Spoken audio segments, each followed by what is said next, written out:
આ તરફ અમરેલીમાં ધારી ગીર પૂર્વના ડીસીએફ ફરી વિવાદમાં બાબરકોટની જમીન બાદ વધુ એક વિવાદ સામે આવ્યો છે।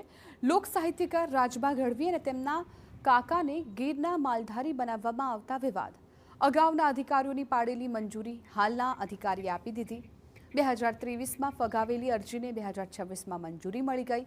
ગીરમાં માલધારી તરીકે પરત ફરવા અંગે બે અલગ અલગ પત્રનો થયો વિવાદ।